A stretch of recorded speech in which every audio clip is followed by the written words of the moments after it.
Welcome to Public Health on Call, a podcast from the Johns Hopkins Bloomberg School of Public Health, where we bring evidence, experience, and perspective to make sense of today's leading health challenges. If you have questions or ideas for us, please send an email to publichealthquestion@jhu.edu. That's publichealthquestion@jhu.edu for future podcast episodes. This is Lindsay Smith-Rogers. Today, why millions of people find themselves worried about their skin during the winter. Dermatologist Dr. Shafat Hassan joins the podcast to speak to Dr. Josh Sharfstein about how cold weather makes our skin itch and our lips chap, and what we can do about it. And if you're thinking the winter is a good time to stop using sunscreen, think again. Let's listen. Dr. Shafat Hassan, thank you so much for joining me on Public Health on Call to talk about skin in winter. And we should be clear with our audience here that you are now a student at the Johns Hopkins Bloomberg School of Public Health, and you're also a dermatologist. Yes, thank you for having me, Josh. I am at the MPH program at Johns Hopkins, but I am a dermatologist, of course. And tell me a little bit more about your clinical training. I had my clinical training in Beijing. I spent more than 10 years. And then I had my fellowship from Germany, where I did spend some time in Tübingen, did my dermato-oncology there. And I spent some time in Dubai, where I did some clinical practice as well. And in Kashmir, where I'm originally from. So it is a global dermatology experience that you've had. Oh, yeah. So I saw you at the school, and you said that a lot of people were asking you about their skin as the weather got colder in Baltimore. That's right. A lot of our students, especially from our cohort, they come and always talk about their skin. Please look at my skin. This is happening. That is happening. I was like, yeah, why not make a podcast of it? Excellent. Well, I know they're not the only ones, because pretty much everyone that I know starts to worry about their skin as the weather gets cold. Their skin gets cracked, it gets itchy, it gets dry. What is going on? Sure. So first we need to understand what actually happens to our skin in the winter. So, due to the drop in temperature and humidity inside and outside our homes, our skin can't retain moisture. It gets itchy and your skin gets dry. You have these cracked lips, especially. And there's something called filaggrin, which is one of the most important proteins in our on our skin, which is vital for skin cells to mature properly, firstly. And it also acts as your body's natural moisturizer and like a glue. So it decreases or declines in the winter. And also it declines with age and hormone and any hormonal change.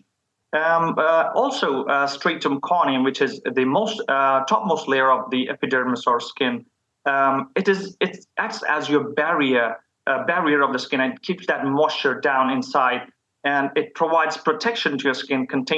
It especially contains something called ceramides. Ceramides are very important for retaining your skin moisture. So again, it decreases in winter. And when the ceramides decrease in winter, it leads to the dehydration of our skin. And unfortunately, 75% of our population suffer from dehydration.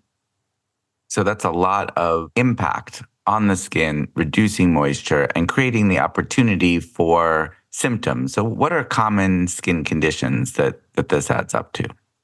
Well, we see a lot of skin conditions in the winter, especially. There's like flare-ups of all the existing skin condition. The most important ones I'll be talking here today, maybe 4 to 5, the most common ones we see in the clinical setting. Eczema, as it's an umbrella term for a group of skin conditions. Actually, it's the most common skin condition around the world, and the most common form of eczema is atopic dermatitis. It presents itself as you see those dry, itchy skin, red rashes or scaly patches or blisters you might see, or those microvesicles or erythematous papules. You see weeping, crusting, you see infections in some cases. For the people who have this lighter skin, and you see, it presents itself as red inflamed skin. And for the darker skin types, it presents itself like this brown, purplish lesions. Yes, yes. Well, I should say that my skin is tingling as you're talking about this because I have atopic dermatitis. Why does it get worse in winter? Again, as I said, the same mechanism as I just mentioned previously. It's the barrier that goes off due to the dry, cold air. That's what happens. Got it. All right. So, what else besides atopic dermatitis do you see So getting I worse? think eczema, as it's one of the most common. I would like to speak more about it, the management side. So usually, we use thicker oil-based moisturizers to keep it down or under control. We use like humidifiers when you're indoors, and we avoid wearing wool fabrics directly onto the skin. And in some studies, they show that vitamin D supplementation actually also helps some patients. And if it's still not helping, we again then need to go to the prescription side as well. So we use the medical grade moisturizers, we use topical corticosteroids, we use the calcineurin inhibitors like tacrolimus, and so on, or the newer forms of drugs like biologics. They're playing a great part in the treatment now. Got it. So there's a lot to do for eczema if needed, and you should be alert if you're like me and you have eczema and the weather is getting colder. Yeah, of course, truly. And the second one I would like to talk. Another common one is the chapped lips. When when weather gets colder, people always, you must have seen it. They always like start licking their lips, right? So the chapped lips are very common. It's very common in winter. It's due to the exposure to the cold air outside and dry, centrally heated air inside. So the lips, they have this very thin layer of skin, and they dry out pretty easily. And the most common mistake, again, I would say people make is that they start licking their lips, and they just that natural oil depletes off and you see lip irritation, and that makes this the chapping worse. And it's quite simple. You just want to use a lip balm that has this emollient properties, or that locks in that moisture and soothes the surface of lips. On behalf of patients everywhere, I should say that when your lips are chapped, it's very hard not to lick them. Exactly. And also for some patients who like to go outdoors in the winter, like some winter sports like skiing, etc. So they need to be mindful of the fact that they need to have lip balms that do contain SPFs, as lips, again, they burn easily. Let's move on to another skin condition of the winter. Okay, the next one we'll be talking about is cold urticaria, which also we know it as cold hives. It generally occurs within minutes right after you're exposed to the cold. So it presents itself like you see those large or small inflamed like welts on your skin, or it's like resulting from the allergy to the cold. It sometimes can present itself as like you will feel itchy or uncomfortable. It depends on how severe it is. And we frequently see it in young adults. It's like they're allergic to the cold. Yes, they are allergic to the cold. That's what happens exactly. So, and how the management is pretty simple. So one of the most effective ways to manage cold urticaria would be to simply avoid cold air, cold water, or anything cold that you're allergic to. Or if it doesn't help, then we have the over-the-counter antihistamines that can be helpful. So sometimes it's hard to avoid cold air if it's the winter. So some people with cold urticaria, cold hives, they wind up taking antihistamines during this season. Yes, but again, I would emphasize on protecting themselves when they are outside, using proper clothing, especially. So these are not good candidates for polar bear plunge. Do you know what a polar bear plunge is? I'm sorry, I don't know that. It's when people take off all their clothes, get down to their bathing suit, and jump into the Chesapeake Bay or another body of water in the middle of the winter. It's going to be a worse situation that way. Yeah, of course not. Okay, so not a good idea if you have cold urticaria. Of course not. All right, how about one more? Give me one more skin disease of the winter. All right, how about we talk about Raynaud's phenomenon, okay, or Raynaud's disease. Again, we see a lot of patients in the countries where it's really cold, especially. So what happens is there's this lack of, or the less or diminished blood flow to your fingers and toes, especially when someone is exposed to cold or stress. So these blood vessels, they spasm or constrict. So you can see or feel numbness, and you feel this tingling sensation, or you will see color changes. And if you experience it for a longer time, and the affected area can turn like deep purplish, and from the lack of oxygen, basically. So when the skin finally warms up, now you will still it gets like red or swollen, and it can be painful. So this really, I know that Raynaud's phenomenon to particularly affect the fingers. Is that right? It does, of course. What can you do if you have that in the winter? I think the management here is the key. You just need to wear protective winter clothing, and such as like gloves or thick socks or warm shoes, and exercise regularly, and avoid sudden change in temperatures. And also, I would say keep your homes warm. And in the worst cases, you will need to get a prescription for any vasodilators like nifedipine. That should help. Got it. You're reminding me that when I was young, almost every winter, the skin on my fingers would peel. I think it was probably more eczema than Raynaud's phenomenon. Yeah, I think it was the eczema, but I didn't remember that until you started talking about Raynaud's phenomenon and its effect on the fingers. I thought, wait a minute, I used to hate my fingers peeling in the winter, and maybe that had a little something to do with the cold too. Yeah, of course. And I hope you're taking good care of your fingers now. I hope especially after this podcast, you're going to take better care of yourself.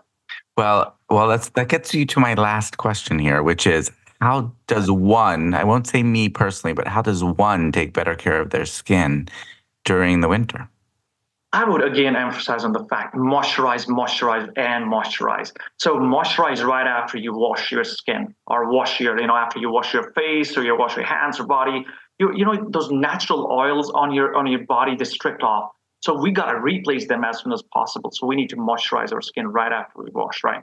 So the second most important tip I would like to give your audience is try to invest in buying a humidifier for the indoors, for the winter. They help in adding moisture back into the air. It can act as a natural moisturizing agent, and thus prevent skin dryness.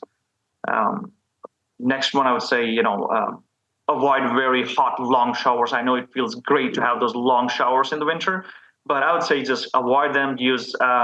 Try to make friends with lukewarm water, which is better. Avoid rigorous rubbing, especially when you're drying up yourself after the shower. Use a soft towel or just pat dry, I would say, And, people have gone into this exfoliation now, exfoliating the skin, because everybody wants to look good, especially. So exfoliation is great, to get that glowiness or rejuvenated skin. However, in the winter, especially if your skin is dry and that, you see those flakiness, use chemical exfoliants rather than the physical ones. So we have to be mindful of that as well. And again, is it okay if I use no exfoliants? Is that okay? Well, it depends how glowy you would want to be. Not that glowy. I don't have like a high priority on glowing skin. All right. So, but again, exfoliation is great to take off that dead skin off your face. I would say for you, definitely go for at least once a week. All right. We'll discuss that later. An important one, the most important, I always tell my patients this, and I really emphasize on in both summer and winter, is application of the sunscreen. Some people do take it very lightly, but again, don't be tempted by this less sunlight during the winter and winter months. There's still this harmful UVA light that can still stress your, the skin moisture barrier. This also leads to skin aging, I think I would again emphasize on generously, religiously using the sunscreen, irrespective if it's of the seasons. So you don't even get a break from sunscreen in the winter. No break. No break for sure. Especially these days when the skin cancers are very common because of the UV radiations and strong UV radiations. And we see a huge number of skin cancer patients in my previous job when I was doing my fellowship in Germany. Yeah. So I would really emphasize on that. And a few other things, very simple things. Wear proper clothing, as I just mentioned previously. Wear gloves, protect your face from that cold winter winds and dry air. Maintain healthy diet and drink enough water. You may want to include omega-3 fatty acids or omega-6 fatty acids in your diet for a healthier skin in winter. Well, that's great. Now, when you have students or faculty asking you questions about their skin, you can just refer to this podcast. Sure, I will do that. And tell me and tell our audience what you're studying at the School of Public Health. At the School of Public Health, I'm in this health. I'm actually focusing on the healthcare leadership and management and policy. That's basically what drives me, and I'm really always been interested in it. Even though I'm coming from the field of dermatology, but always want to create a balance into both of these and take my help from the MPH program and take dermatology to the bigger levels and help people millions at a time. That's what we say. Well, fantastic. But given our audience, you'll be helping people thousands at a time through Public Health on Call. But we really appreciate it. And thank you so much. And I'll see you back on campus when classes start again. Sure, Josh. Thank you for having me. It was great talking to you today. Thank you so much.